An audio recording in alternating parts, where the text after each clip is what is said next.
Já estamos aqui com o nosso querido presidente eterno, né? O José de Abreu. E aí, Zé? Bem-vindo, Zé. Futuro deputado. Futuro deputado. Já deram uma ideia para me lançar governador interino do Rio. Porque vai ter um problema aqui sério, né? Ninguém sabe quem vai ser o governador. O Rio é impressionante. Você tira a Benedita da Silva, todos os últimos 5 ou 6 governadores acabaram na cadeia, né? É uma coisa impressionante o Rio de Janeiro.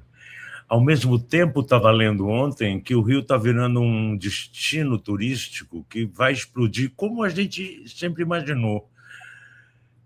Eu li uma matéria que os europeus e americanos estão descobrindo que o Rio não é tão violento assim. Estão roubando mais celulares em Londres do que no Rio. Londres está virando uma cidade insegura, né? Você viu que o Tom Cruise resolveu mudar de lá. Depois que roubaram uma loja da Rolex à luz do dia, com marretadas naquele vidro de muitos centímetros, aquele vidro à prova de roubo, né?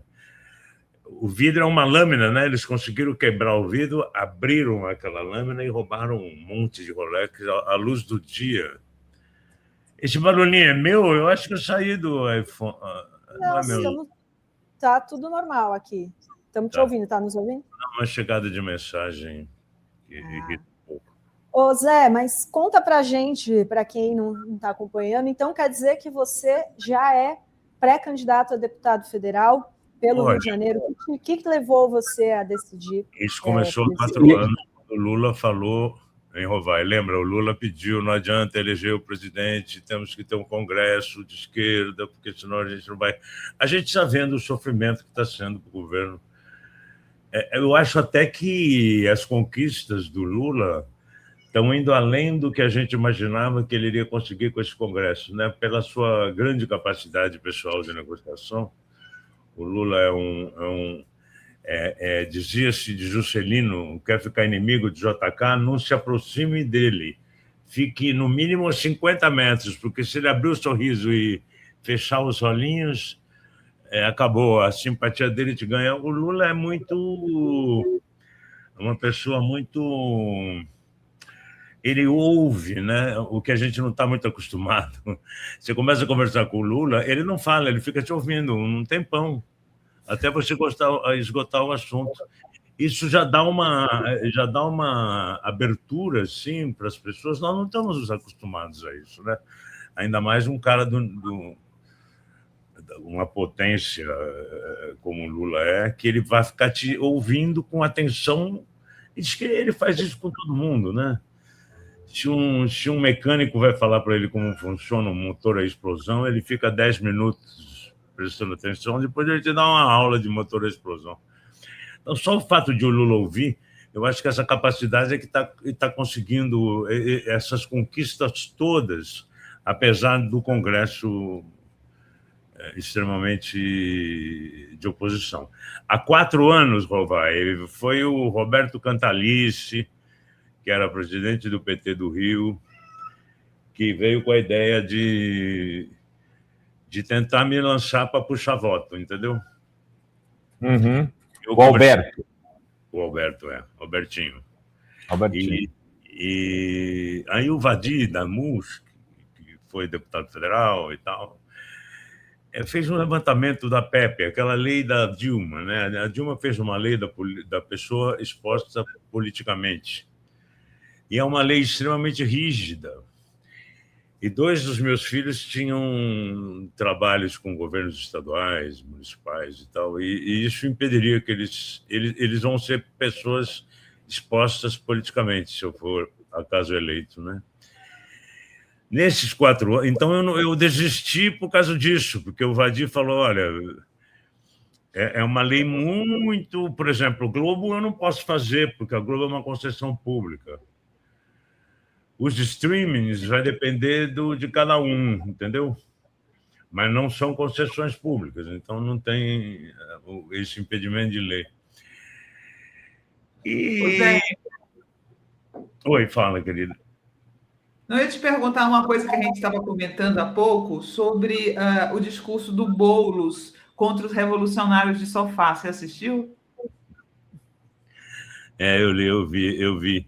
Olha, essa nova onda de revolucionários, eu não vou me meter nesse assunto, porque eu já sou muito polêmico, e esse assunto já é polêmico já faz alguns anos, né? Isso aí já tem um bom tempo, eu acompanho.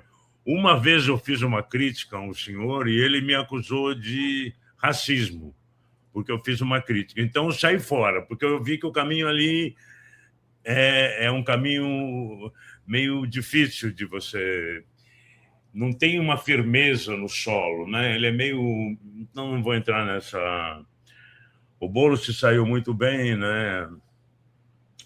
E a gente já tem muito inimigo na extrema-direita. Eu acho que eu vou mirar na extrema-direita, já que eu vou ter que botar minha cara a tapa, vou ter que brigar, não tem como. Eu acho que o Lindbergh ia abrir um caminho, né, de contestação, o Teixeira, de jogar na cara mesmo, governo criminoso, bandido, miliciano, né, meu Deus, o Gaúcho, o Galdério lá, que tá fazendo um embate muito forte na CPI. O Pimenta. Se eu for eleito, primeiro eu preciso ser candidato, depois preciso fazer campanha, preciso ser eleito, tomar posse. Mas eu tenho que me inspirar nesses dois, eu acho, que estão fazendo um embate muito forte, né? O Lindbergh e o Pimenta, né? Porque eu não posso entrar lá para ficar botando pano quente, né? Eu tenho que entrar meio como louco Abreu, entrar nas divididas. Que, aliás, foi meu apelido uma época, lá em Brasília. Eu acho que na segunda campanha da Dilma, que estava muito radicalizada, e o pessoal do PT me apelidou de Louco Abreu, que era um jogador uruguaio que jogava aqui no Rio, que adorava uma dividida e brigava muito, aquela coisa uruguaia, né, meio tradicional. Mas é isso aí. Zé, como é que foi o convite? É o Quaquá que está por trás disso, pelo que a gente apurou, né? O Quaquá... Essa ideia, como eu te falei, começou há 4 anos. Nesses 4 anos, só piorou o nível do Congresso, né? Eu acho que aquela chamada que o Lula fez, se eu não me engano, em 2021, volta e meia alguém retuita aquilo, está sempre rodando.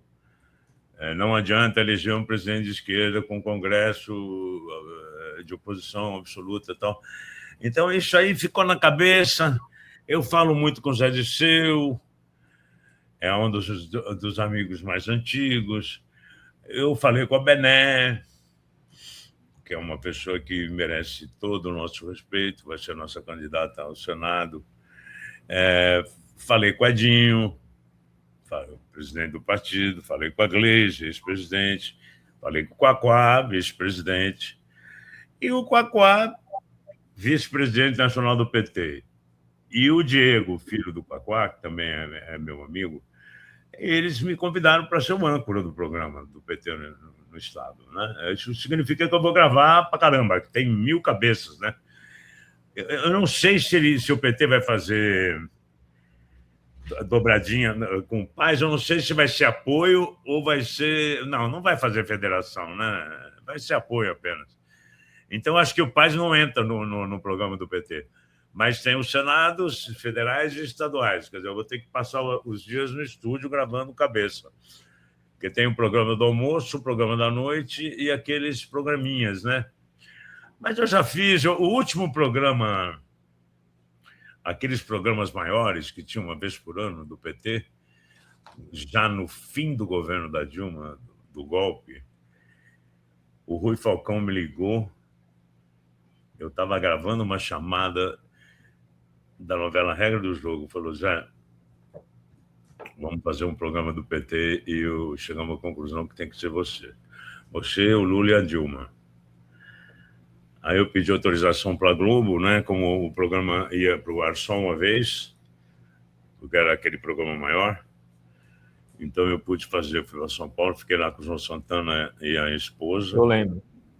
Um dia e meio, foi um trabalho extremamente árduo, mas eu acho que ficou lindo o programa. Mas o problema é que o programa, a gente pedia desculpas, entendeu?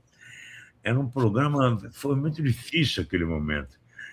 Eu já tinha ido no Faustão umas semanas antes, e eu não sei o que aconteceu, se foi, não sei, o Ricardo Odditon estava assumindo o Faustão, e ele estava lá, se foi a diretoria da Globo, porque umas semanas antes um ator tinha chamado a Dilma de ladrona, nesses termos, entre aspas, talvez fosse para dar um contraponto. Eu sei que eu peguei o microfone, coisa que o Faustão nunca dava o microfone, né? Ele tirava da boca da gente e ele interrompia você a hora que ele quisesse. Ele me deu o microfone. E se alguém estava falando no ponto dele, né? E eu pude dizer que sobre o Cunha, sobre o PMDB, tinha acabado de cair uma ciclovia aqui no Rio, 3 dias depois de feita, a ciclovia mais bonita do mundo. Esqueceram de prender a ciclovia, veio uma onda e bateu, não prenderam, achavam que a água só vinha de cima. Veio a água de baixo e matou 3 pessoas. E era o PMDB carioca, que estava mandando aqui no Rio, e tinha aquela história do Cunha, né? E aí aconteceu o que aconteceu, mas depois do Faustão, então eu fiz esse programa do PT, depois na última campanha do Lula, eu só rede social. O problema, Renato, Cris, Dri, Sinara, eu estou sempre no ar. Quando eu estou no ar, eu não posso fazer campanha política.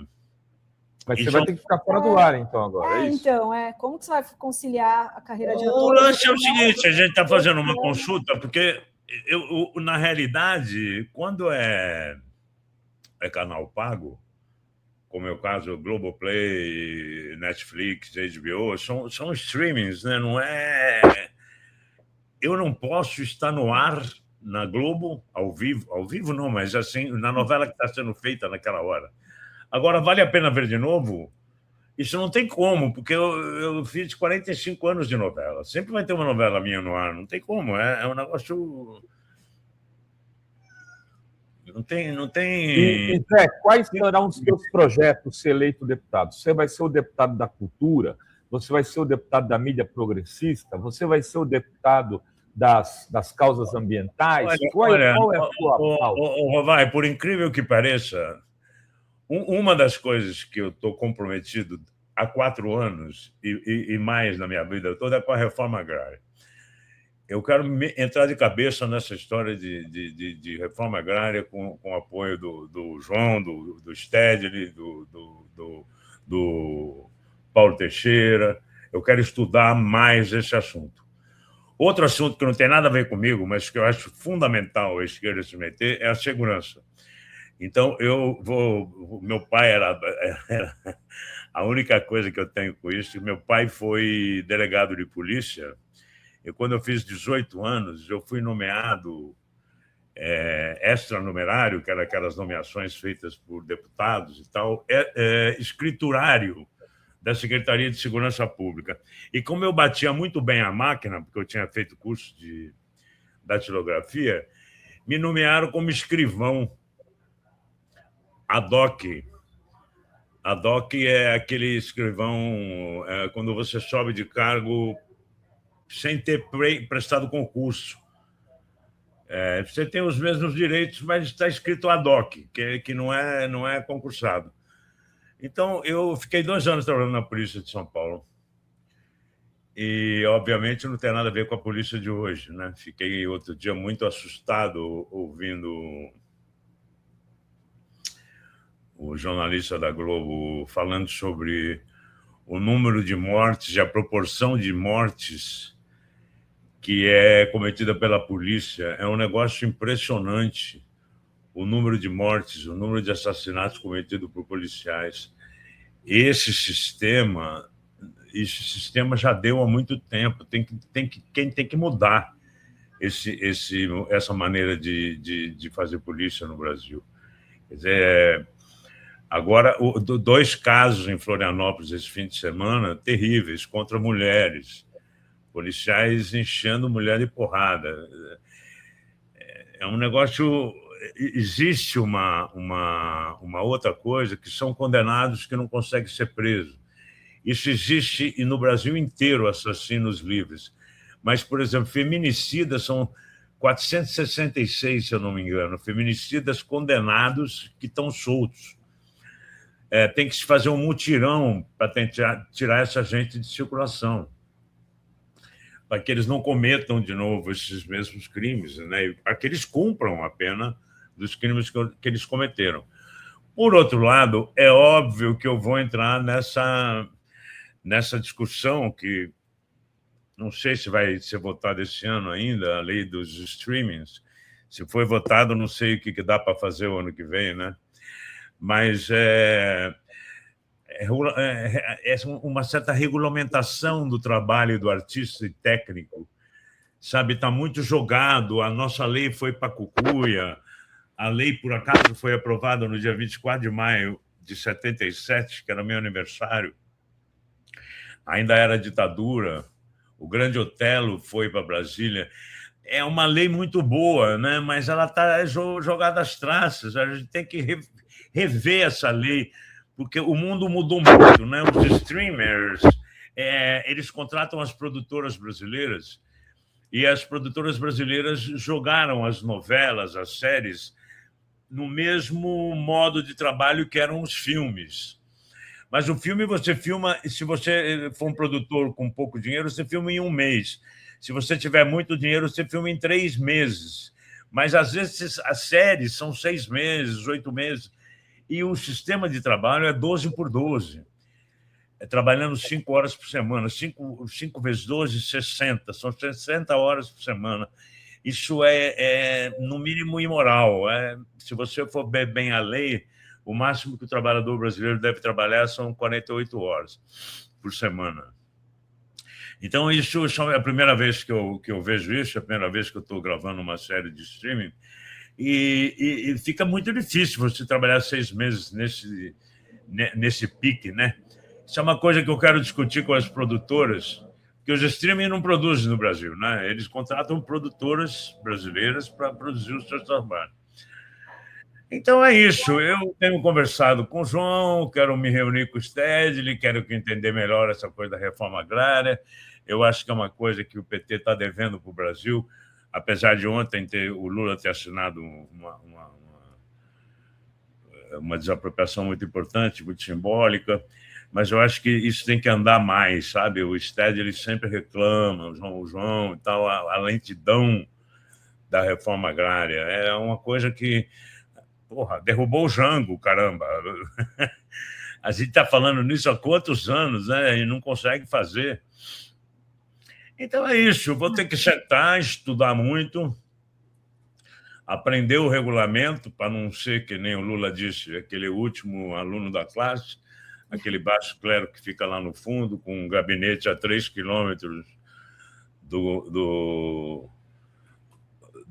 gabinete a 3 quilômetros do plenário. Vou usar um carrinho de roda, vou usar uma cadeira de roda elétrica, aqueles moderninhos, porque aqueles corredores infindáveis para você conversar com alguém lá no... Mas eu falei para o Lula, na realidade, como eu vou entrar? Se eu for eleito, se eu for candidato realmente, tudo certo. Eu vou estar com 80 anos, eu vou ter alguns privilégios, né? Fora que, toda vez que eu vou lá, a última vez que eu fui, eu sentei do lado do bolsonarista. Eu errei o lado e sentei do lado do bolsonarista. Até saiu, alguém fotografou. Mas sempre que eu vou lá, mesmo o pessoal de extrema-direita vem tirar fotografia ou faz um vídeo para falar com a mãe. Sabe, eu acho que o fato de eu ser ator, ter trabalhado muito tempo em novela, também me leva para um outro status, um pouco nem maior nem menor, mas diferente. Talvez como tivesse o Sérgio Reis, não sei, a gente que não é, a gente é meio outsider, né? Galera de Ibiúna aí tá de volta, hein? Zé de Abreu, Zé Dirceu. Me diz uma coisa, Zé, o que você achou da fala do Lula dizendo que vai ser uma guerra? Vai ser uma guerra, você está aí dizendo que tem um lado que as pessoas ainda são afáveis com você, mas eu me lembro da época que teve a história do CUSP, né? Que o pessoal elegeu você inimigo número 1. Você acha que vai ser essa guerra mesmo que o Lula prevê? Olha, bom, essa história você vê as pesquisas, mesmo as pesquisas mais sérias, porque tem um instituto novo aí, Meia Ideia, sei lá, Meio Ideia, uma coisa assim, que nunca ninguém ouviu falar, até um instituto argentino, mas realmente você viu que a candidatura do Flávio, apesar de todo o bombardeio, ela está se consolidando, né?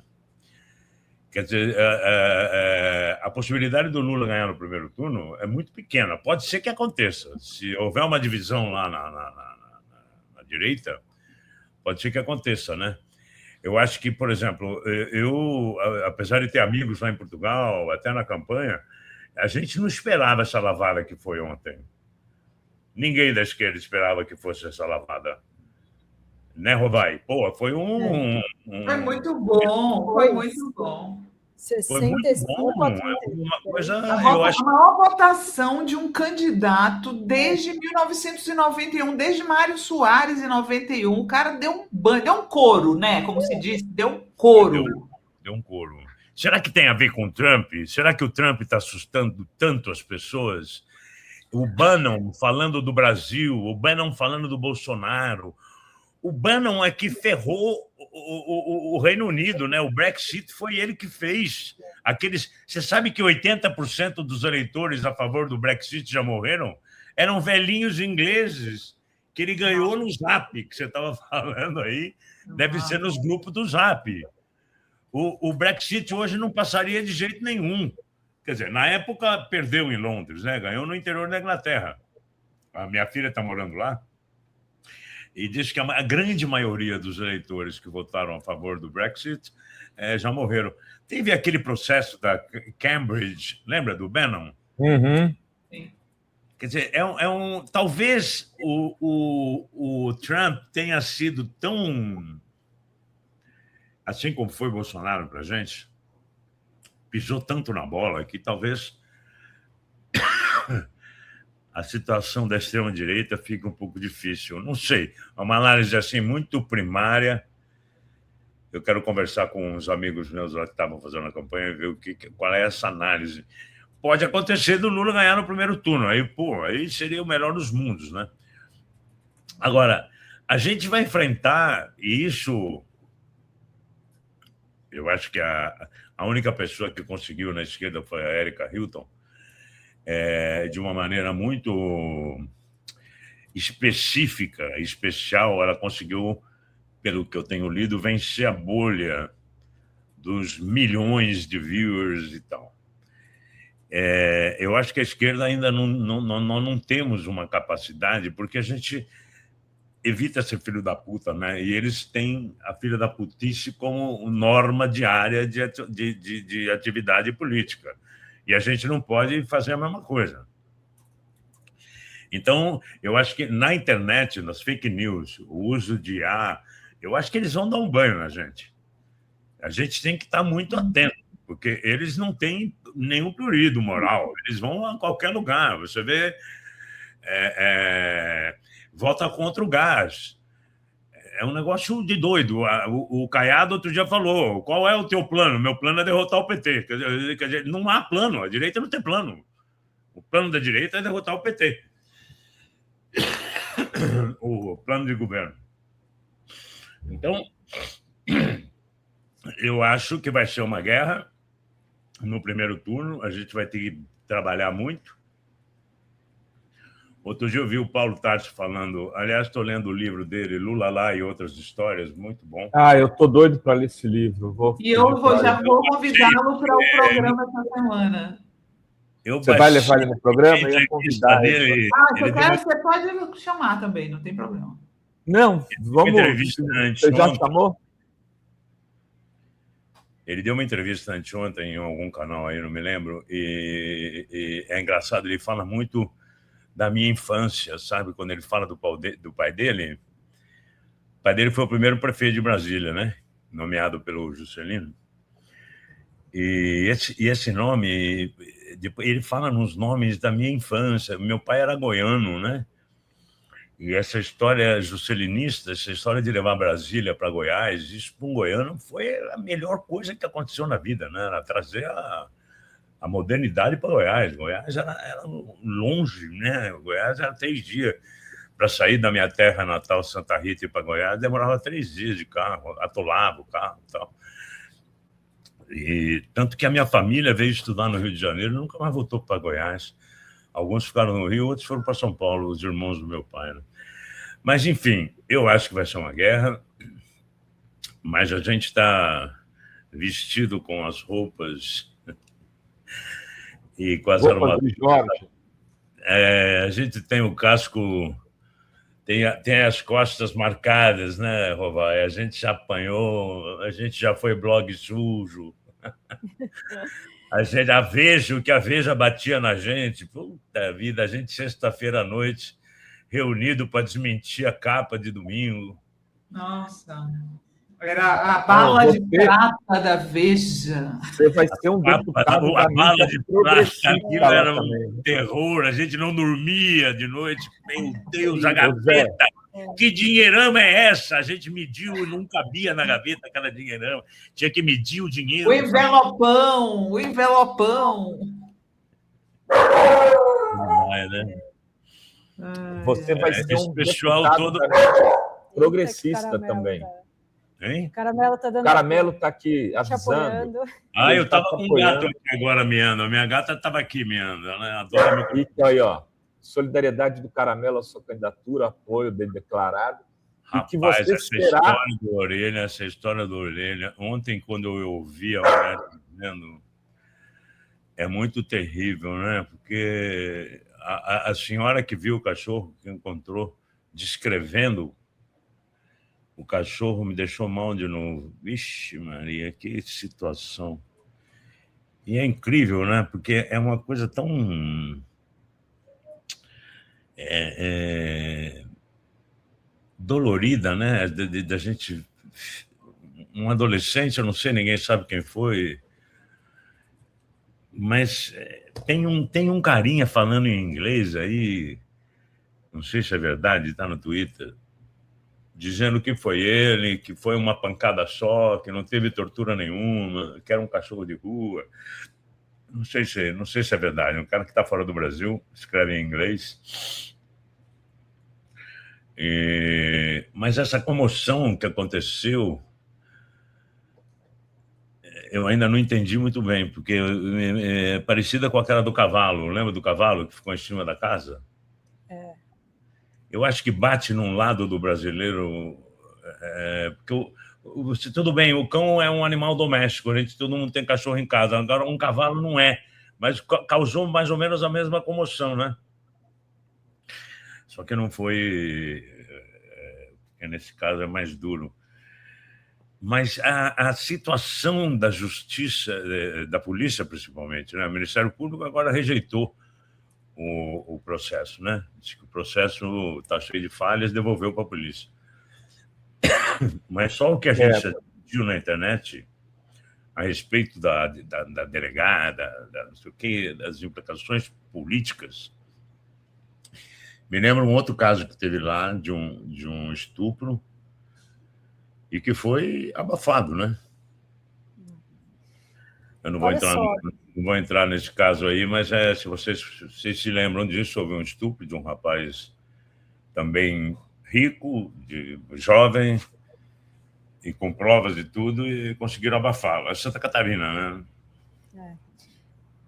Sempre Santa Catarina, né? Infelizmente. Vamos trazer aqui as mensagens. A Michele diz: Zé, te desejo toda sorte na jornada política. Obrigado. E o Edelso pergunta se você vai trazer experiência de outro país. Zé, sim, e uma boa pergunta. Em uma lei que tem na França e Portugal, morei lá nos 2 países, chama Lei da Intermitência do Ator e Técnico, do artista e técnico. A nossa profissão é intermitente. Você não emenda uma novela na outra, você não emenda um filme no outro, você não emenda uma peça na outra. Tem sempre uma intermitência. E tem na França, há 200 anos, em Portugal, há não sei quantos, uma lei da intermitência. Então, você, quando está empregado, isso teria que se fazer um fundo, tem que se estudar direito como fazer. Na França, o sindicato é muito forte, e o sindicato dos artistas é quem dá esse documento, mas aqui teria que ser feito, eu imagino, um fundo, que quando o artista ou técnico está empregado, ele colabora com esse fundo, mais um fundo do governo, do INSS, que quando o artista ou técnico está desempregado, entre um trabalho e outro, faz parte da nossa profissão.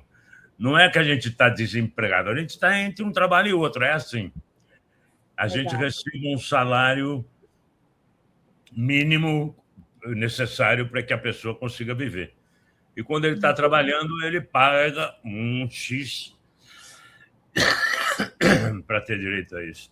Desculpa, estou meio engasgado. Legal. A gente também já está chegando aqui ao final. Queria agradecer muitíssimo, Zé. Boa sorte, né, nesse novo desafio, nessa nova. Você vai falar muito ainda sobre. Vamos falar bastante. Até a próxima, Zé. Obrigada, viu? Valeu, Zé. Renato, Drice, Nara. Beijo. Boa semana para nós. Semana de Beijo. carnaval. Vou voar, vou embora. Não quero ouvir.